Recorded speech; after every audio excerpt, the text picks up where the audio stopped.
S'il y a des lieux sur lesquels on pourrait passer tout notre temps, c'est bien dans le jardin. Admirer la nature, le paysage, la faune, la flore et respirer l'air de la campagne.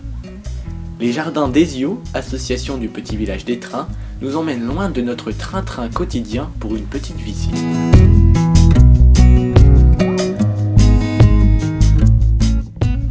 Bienvenue au jardin d'Ezio.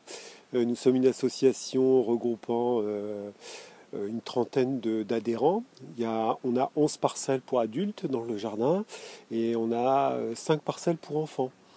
Donc on essaye d'harmoniser tout ça entre les retraités, les gens actifs, les adolescents. Donc le jardin est ouvert aux gens qui habitent Étreins et Mareuil pour une cotisation de 15 € par an.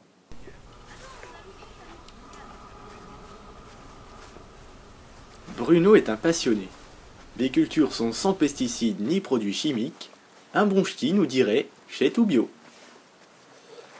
Donc cette année, on a reçu des enfants. On avait un programme établi avec une exposition d'épouvantail, ainsi que quelques quiz au niveau de la biodiversité et tout l'environnement qu'il peut y avoir autour d'un jardin. Donc on a de la vigne. Alors la vigne qui est ici, ce sont des variétés italiennes qui ont été plantées par monsieur Ezio Zanuso.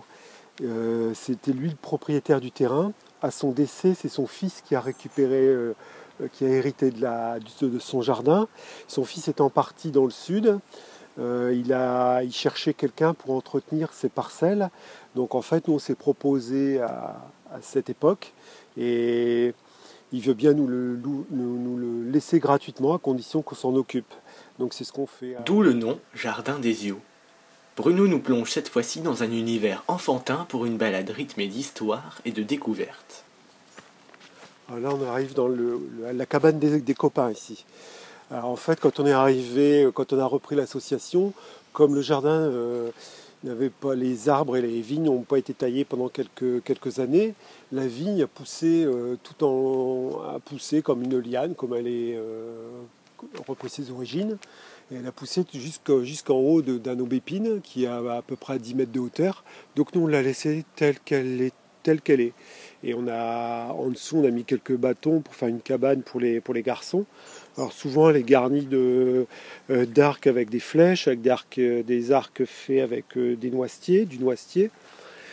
Et puis après il y a des frondes, il y a un petit peu des épées qui fabriquent. Et puis ça se passe comme ça, comme avant.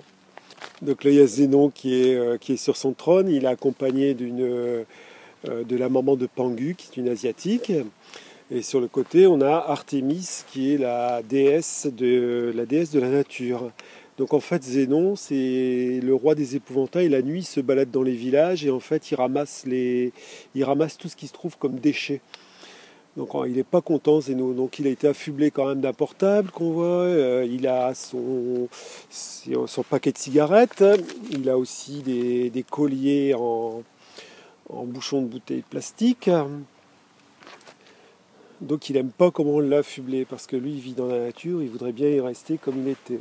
Et sa copine Artémis c'est pareil, elle a des bouchons de bouteilles qui sont positionnés, donc les enfants devaient regarder ce qui se passait sur le tableau des déchets et combien de temps ils mettaient à se dégrader dans la nature.